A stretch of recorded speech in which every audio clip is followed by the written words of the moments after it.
Greetings and salutations, wait, hang on.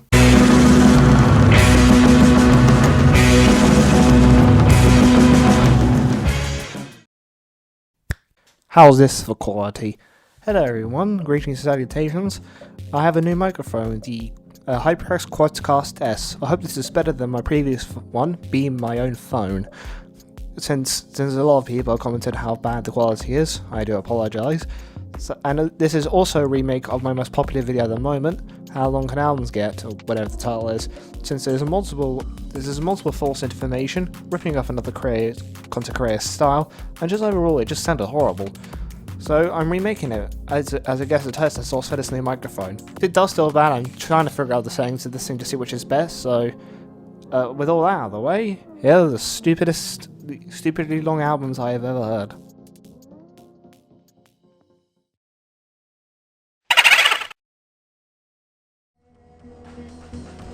Before we get into the obscure and freakishly long albums, let's start with an album that everyone should know, the White Album, the longest studio album ever released by the Beatles, and in my opinion, the best album. I really feel the breathing of someone who is going to stab me.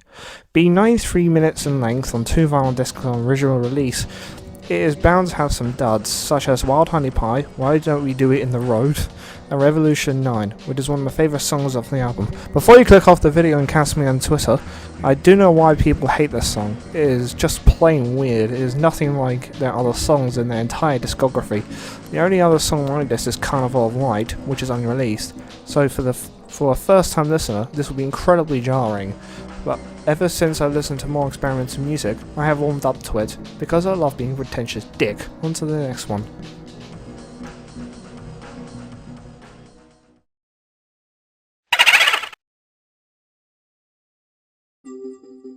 Okay, this is barely considered an album, at least in my terminology, but I wanted to surprise you with a long Radiohead album, so here it is.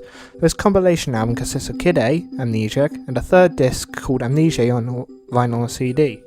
Filled with content from the Kid A and Amnesiac sessions, I considered this to be kind of one entire studio album, because Kid A was going to be a double album, and but half of the tracks were shelved until Amnesiac.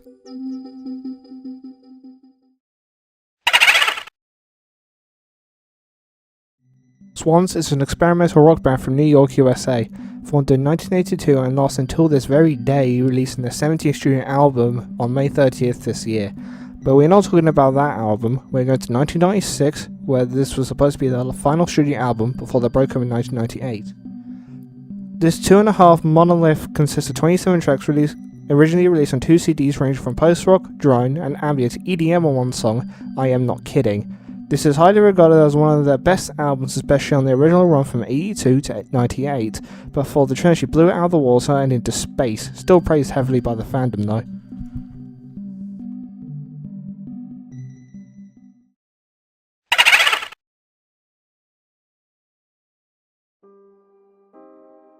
This is as a recording of this video, the longest and most recent release from Swans, being over 3 hours in length. Specifically the USB version of Live Rope that is being discussed. This is what the version I've listened to through other means, since the specific version is not available anymore. The only version that is available to purchase is the CD, which is only the first 5 tracks, and the tracks are shorter than the ones on USB. Gotta save some space, I guess. This album takes the tracks from the other albums, makes them as loud and huge as possible, and makes them somehow cohesive in their own way. Most of the total length due to the live version of The Beggar. Before I reveal the length of the specific track, the length of the original studio version is 10 minutes long. Not too long in the grand scheme of things, since well-renowned artists can release songs much longer than this. But what about the live version? How does 55 minutes sound like? What?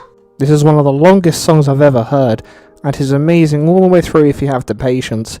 Every time the song reaches a climax, the main riff slightly changes to keep the attention of the listener, and the way the singer shouts out the lyrics is just brilliant. There are also 3 tracks on the album which have been confirmed to be on their upcoming record Birthday, those being Rope, Away, and the title track, which are quite cool tracks, the best one being Rope in my opinion, which for some reason will be combined with Away. And oh, if you are wondering why the list of longest songs I have listened to here, here's the top 10.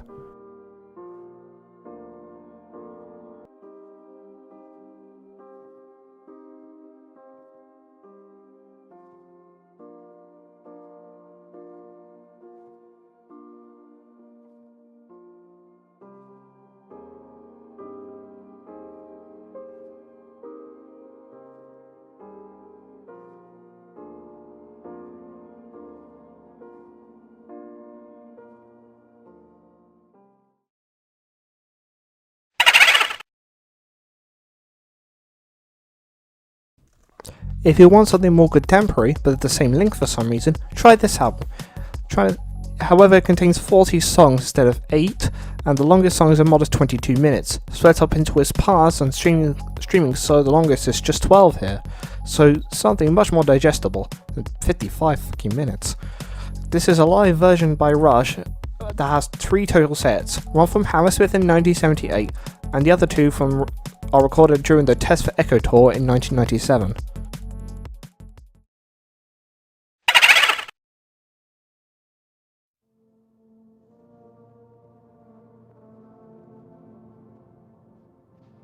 This magnum opus of William Basinski spreads across 4 albums and 9 tracks, exploring the realms of the deterioration of tape, and a possible alternative to everyone and time to some people, not my words.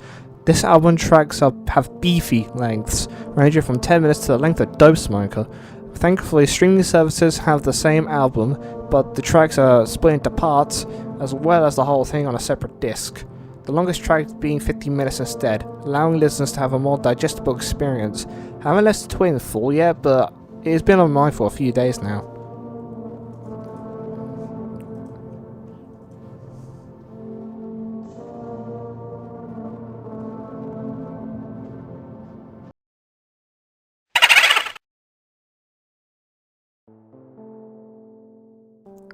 This is the third album by the musician you will?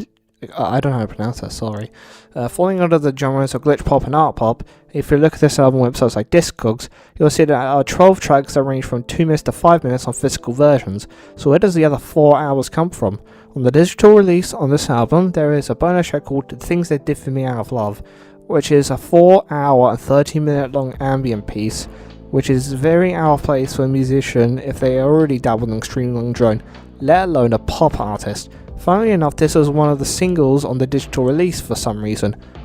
Allow masochists to have fun? I don't know. There is a user on Remake that has apparently listened to the entire thing and said that had transformed his entire view on the album. So if you want to listen to it, do it while doing some chores, so it goes by faster. So I think Dope Smoke is my limit, and it's a fourth of the length, and it's a entirely different genre.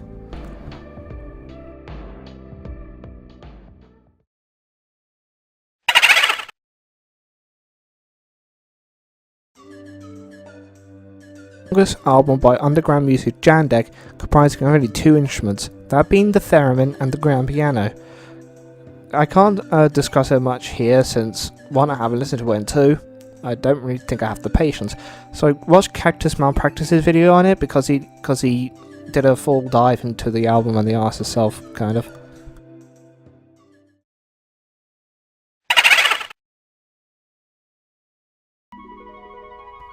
Asutenki Sunflower Image is an album similar to the works of William Basinski, since the entire runtime is samples of Japanese weather stations, in which there are 360 samples.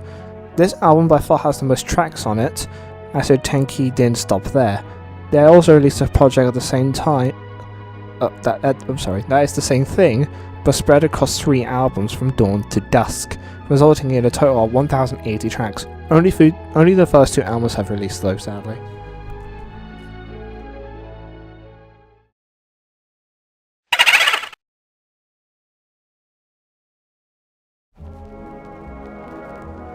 Like Kid Amnesia, before this is technically 6 albums, but plenty of them are intended to be put together. Wait, I'm not saying English. Curse you, scripting me in February. Who cares? As I was trying to say, they are intended to be put together rather than separated. This album, as you probably know, is about the progression of dementia and Alzheimer's. Split into 6 stages. The first 3 describing some memories deteriorating, mostly being obtained, called the lucid stages, and the later stages represented the post-awareness stages, with each and every memory is being slipped away with every passing track. I have in fact listened to all this all the way through, and it is one of the best albums I've ever heard, no joking. Although it did meander in the later stages, I do think it is worth it in the end. Interestingly, you can extend this if you want, since in between stages 3 and 4, a song called Take Care It's a Desert Out There was released, which lasts for 48.5 minutes and is only 1 track. and is interpreted to be an experience of the afterlife, and is in memory of Mark Fisher, who had a symbiotic relationship with Lee and Kirby, the composer of Everywhere at the End of Time. In 2019, the Caretaker released Everywhere at the Empty Bliss, which is basically a bonus album to Everywhere at the End of Time. If you add up the lengths of Everywhere at the End of Time, Take Care as a Desert Out There, and Everywhere in Empty Bliss, you will result in 8 hours, 9 minutes, and 35 seconds.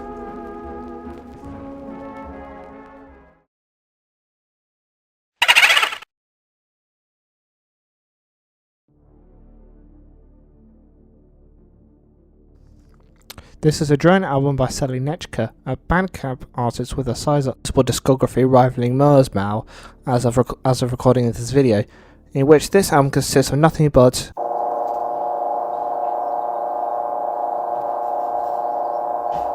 for the runtime of each track, in which the shortest is of Not Scary at All, 57 and 55 minutes, in which there is also a great concept within the tracks themselves. Glumberg has done way more death than I can do here, but each track is a coordinate that specifies a certain nuclear power station, the severity of the disaster told by the length of the tracks, and yes, Chernobyl is a 90-minute track on the album. I do recommend his video if you want a more in-depth look of it.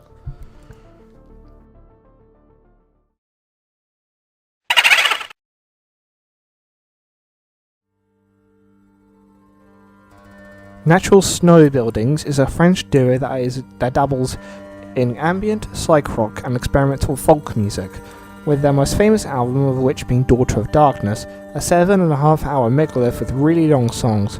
I do recommend the title track though, since it's only 14 minutes and is quite interesting in how the instruments change their sound while sounding similar, if you know what I mean, or if it even makes sense. The 2013 reissue of this album is hailed as one of the greatest experimental albums ever released.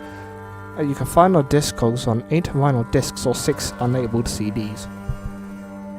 Hang on, no, but there's no album cover, sorry.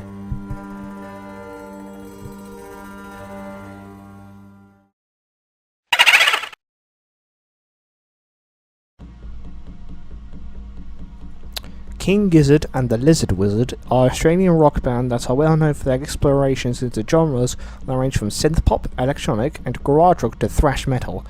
Their most recent album coming in June will include orchestration for what we have heard from the 2 singles. We are not talking about their numerous studio albums, but their live catalogue, under the Bootlegger label, meaning it's basically free to use, but you need to send a copy of your work to the band if you want to sell you any copies, unless it's Polygon Wonderland, in which, listen to this YouTube, it is not copyright protected. It is also free. These live albums have lengths that easily trump even their longest work they self-record, regularly dancing around the 2-hour mark, some passing 3 hours. There is one outlier though, Live at Red Rocks 22, which is a compilation of 3 shows clocking in an 8.5 hour and in 68 tracks. If you're interested at all in listening to any of their live catalogue, it is on streaming services under the name Bootleg Gizzard, which has most of their live catalogue, and live in San Francisco 16 is already on the main band's page, although it only goes back to 2022, so you don't get everything sadly. Just before you go crazy, if you are using it as background music that is a documentary or something, it might get claimed by YouTube, but don't worry, because there's a very concrete reason why you're okay, as stated before.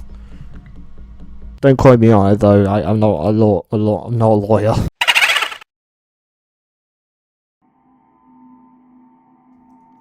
Mark DeMarco is a Canadian musician that dabbles in indie rock, and this is his longest album, a huge outlier in his discography being 9.5 hours and consisting of 200 tracks. By the looks of it, this would be like an archival sort, like this is a super deluxe version of an album that doesn't exist, as said by someone on Bandcamp.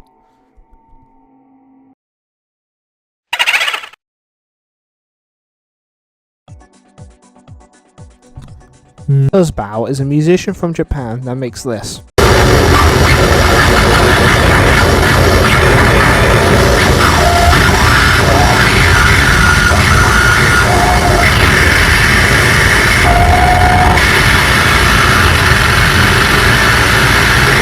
harsh noise. And this is the third box set released in 2010 on 12 CDs that is unique because his music takes a more ambient direction, in which the music is more enjoyable to casual listeners and patient people.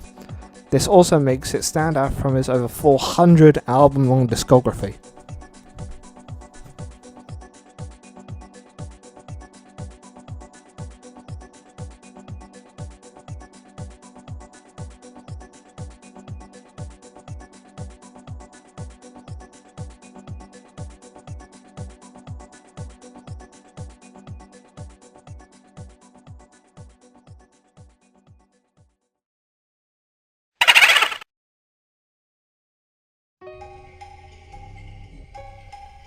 This is an album made by many Japanese artists that produced music that was improvised, as in the name, ranging from 50 seconds to 25 minutes, ranging from drone to noise, which has released as a 10 CD album in 2021. I have nothing else to say about this album. If you want to listen to it, all 10 CDs have been uploaded to YouTube.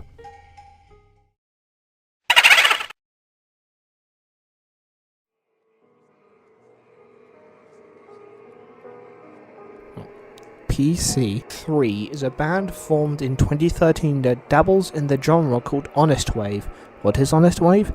It is a specific genre that is described by Free Music Archive as made to relax the listener, a duration within a minimum of 15 minutes, minimal percussion used, punctuation and cymbal crashes not being used, isn't constructed with samplers or field recordings, has elements of pop, rock, classical, ambient, electronic and world music, primarily uses acoustic, electric and electronic instruments, keyboards and atmospheric treatments, whatever that means, are heavily used, and minimal and heavy layered vocal lines, a bit like shoegaze, that is in the vocal department. The Rise and Fall of Bossanova is their second longest song in their discography, being 13.5 hours, split into 5 sections of various lengths.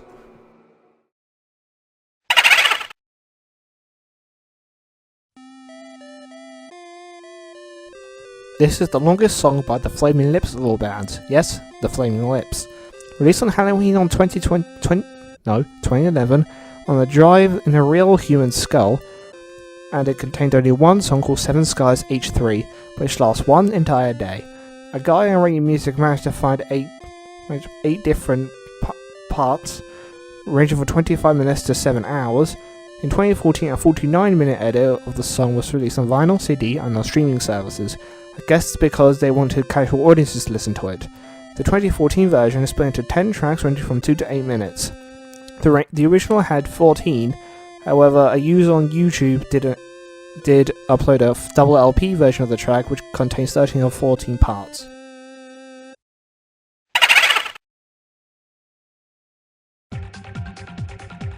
This is the most famous album by Terry Thainlitz, in which it consists of 5 songs or cantos, including the bonus material on Discogs results in 11 tracks, but we'll only talk about the main 5 on the original release.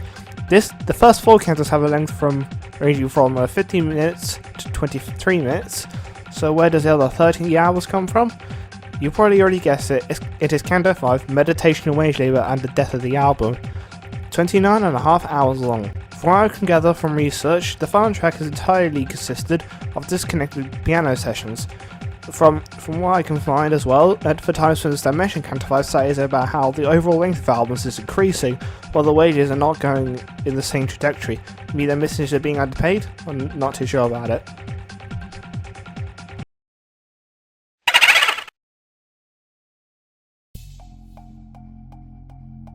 This is the longest song by PC3, split into 11 sections of various lengths. For some reason, back when this was released, the Guinness Book of World Records didn't change their article on the longest officially released song, even though it broke the previous record by several hours. You can still view this anomaly using the Wayback Machine.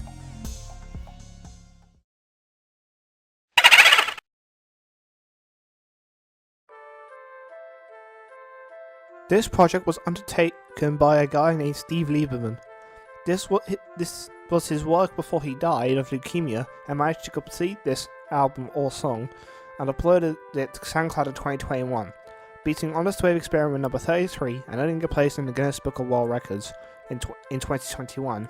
According to Wayback Machine, a track A tragic story, at least he achieved his dream of having at least one world record.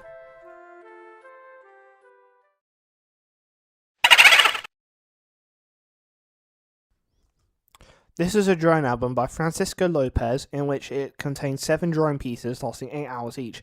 One interesting thing about this release is that the drones are so low, laptop speakers or headphones can't pick up these drones, making it basically silent, which puts a pricing barrier behind if you want to hear this project at all.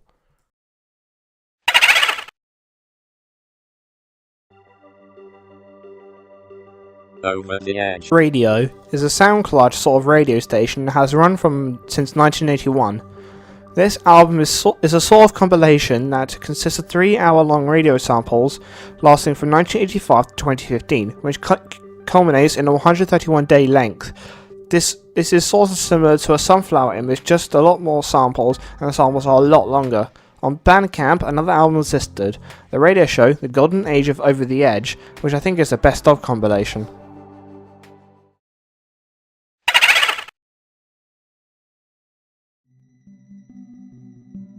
This is easily the most famous work by JLIAT, real name James Whitehead, in which he used 233 DVDs, each with the size of 4,294,967,200 bytes, or 4x3 gigabytes.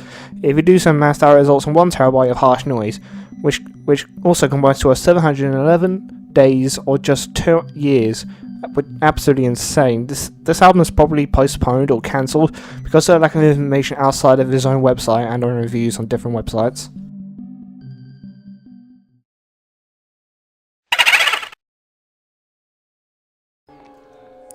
John Cage is a well-known classic musician known for experimenting with random procedures and the indeterminacy in compositions. His most famous work being 433, which is just 4 minutes and 33 seconds of complete silence. This is also number 1 of his famous works, being a normal song that is supposed to be played as slow as the player can manage, which usually comes to around 40 minutes, but at the St. Bucardi Church in Halberstadt, I think that's how I pronounce, but sorry for that, in Germany, has an organ powered by sandbags and bellows. The piece started on September 5th, 2001, and will not finish until 2640. It technically started 5 months later because nothing was played when the composition initially started.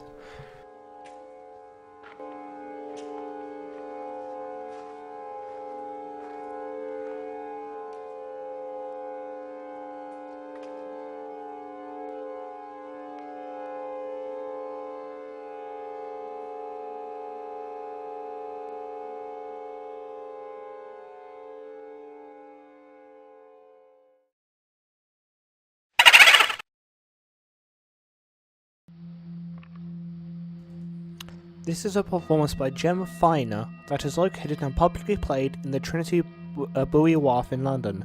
It began on New Year's Day in 2000 and will not finish until the year 3000, exactly 1000 years. And you can visit the website yourself if you don't like the idea of going to it on holiday to spend a few hours in the cathedral.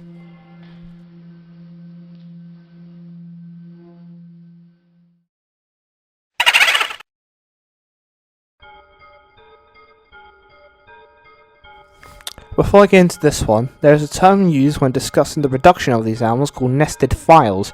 If you wonder what a nested file is, it is a file that is repeatedly zipped and archived to compress the file down over and over again, which is how the ridiculously number of Heather albums were made to be feasible on any hard drive, at least I think they are. This is an entry in Radio Music, in which it doesn't tell us much on the website itself, however it links to a YouTube video. Clicking on this is a supposed 12-minute excerpt from a certain file stated in the link video. Here it is on screen. The description reads that the album is a Google years in length, which is one file by 100 zeros, all this in full notation. Yeah.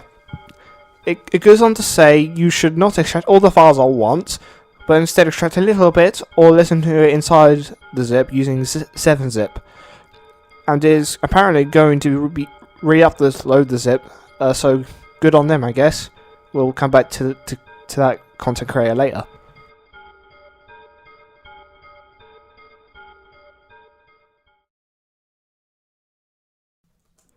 While writing this script in February, I know how lazy am I checked out a list by Album of the Year user Fairy Music, in which it lists the longest albums ever made. Of course, there was Bill of Heaven.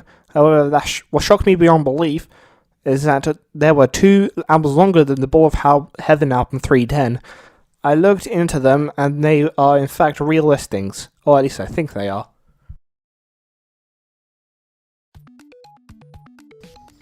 Number 2 is F. Copia. This is an album by the artist D.A. and was released in 2023 and only has 3 reviews. 2 of them are jokes, but one has interested me. Audio of a zip bomb. I assume that's where the album is, using an ungodly amount of nested files. Or it could be done by other methods, since if you translate the text in Google Translate, it apparently means copies. So F copies, which could mean an entirely different method was used to produce this. Number 1 is 221125. This is the longest album on this listing, beating the other one by over 100,000 magnitudes. No, only 1,000, sorry. This album is also super obscure, since it has a day as the title. The artist is default artist, and the joint isn't even listed, just a hyphen. To put these 2 albums into perspective, Ball of Heaven's longest album is 4.343 times 10 to the 43 years, or 4.343 sextillion years. These albums are 8.238 times 10 to the 2047 years, and 7.889 times 10 to the 3,594 years, which are not even named. They're not even named numbers. These lengths are so goddamn long that if you wrote Googleplex in its entirety, if you have infinite time, paper and pens, the track will have barely even been 1/3 of the way there. Okay, maybe that's a little too much. Or in other words, if you listen to everything that is available, from the Beatles to locked away albums like Once Upon a Time in Shaolin, and all of Ball of Heaven, you still wouldn't be done. Further research shows that DA and default artists are the same guy, or same bots, I don't know, since they both show up in the albums section in the discography. This one is longer than the other, so this is number 1.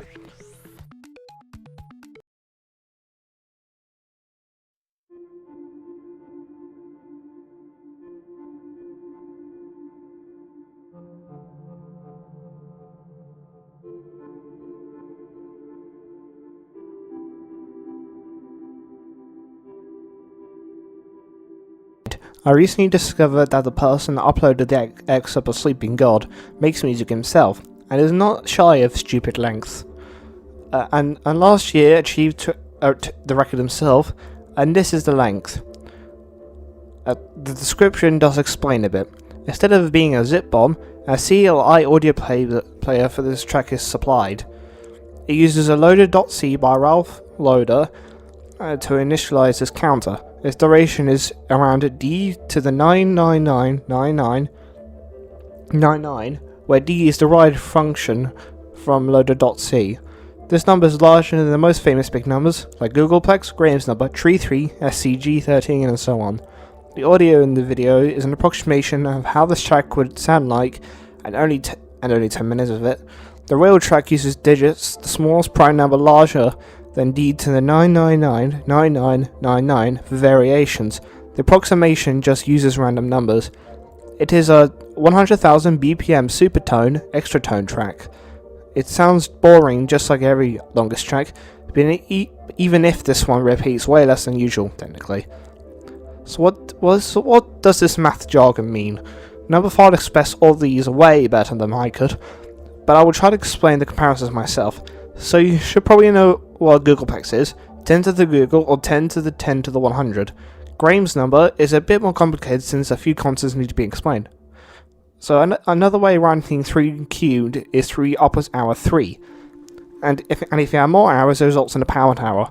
Ronald Graham made the notation of 3 hour 3 as G1. He later changed a little number as he went along, and to help with the grasp of how huge it is, G2 is 3 followed by G1 number of arrows, and then 2 more. He eventually made it to the G64, which is also known as Graham's number, just absolutely huge. The second number is Tree 3, which incorporated a game that is quite complicated, but here are Tree 1 and Tree 2, and you can see where we are going with this. The function described in the description is extremely fast, and with all those 9s, who knows how big this can get. Honestly, I wish someone would do a video on this description and this track alone, because it sounds so interesting to do it.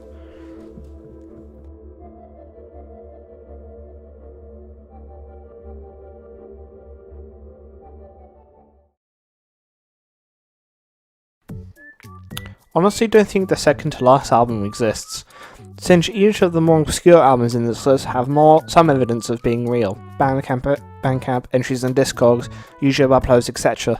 While this has none, just a listing on Album of the Year. But that's all I have to say on that last album. So thank you for watching up until this point. I hope this is better than the original, and I'll say You've got mail. Hang on, I just got a message. This is the middle of the night. Hello TS9. I see you're remaking your longest albums video, and like what I see. There is an album released in 2016 that does last forever, released by a famous Australian band. If you have it, please cover it. Check your collection. Sincerely.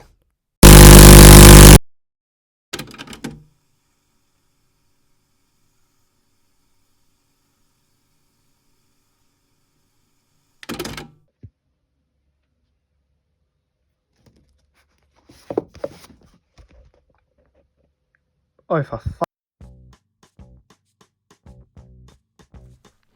This is the 8th studio album by largely acclaimed band King Gizzard and the Lizard Wizard. Nonagon Infinity is widely considered their best album, in which it has a unique gimmick. It loops, meaning that every single song bleeds into each other, including the last to first, making the album theoretically infinitely long. But you don't need to. I know I'll get flack for including this, since because this album by itself is 40-something minutes and only 9 tracks, so to do it forever would make anyone go insane.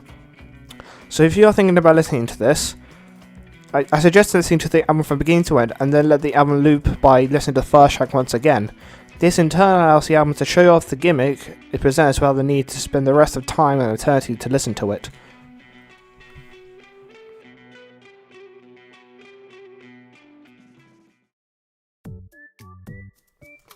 Does Nonagon Infinity count? No, not at all. But the length is still ridiculously long, even if you don't include it, lasting longer than the universe itself, reaching a number we can't even name as of making this. In which it asks the question, why? That's a good question. When considering length, it kind of becomes a gimmick if the album itself results in 7 hours or longer. When it comes to long songs, which some do have, it is either because they want to explore the themes of that song presents in a certain way that results in the same length. Supper's Ready is a good example of this, or it results in the length because of how the song is played. Take that live version of The Beggar. Did it need to be 55 minutes? No. Do I care? No. But I do think that Canto 5 and the things they do for me out of love are gimmicks though. Like, why the length? For how much? Nearly 2 freaking days? Why? Of course, I don't recommend most of these, since the length in my opinion is too much for my patient ass, but someone out there may be able to do it, since there is a user on Rating Mix that has enjoyed all of the week-long Bill of Heaven album across 4 years, and it on Christmas Eve for 2014. So if they can do it, why can't you explore music that you like? So that'll be it. I hope this remake of the previous video is better than the original, since I have a lot more entries, albums longer than 310, and hopefully better quality with my new microphone. Thank you for the support and watching. I'll see you in the next one sometime. Bye.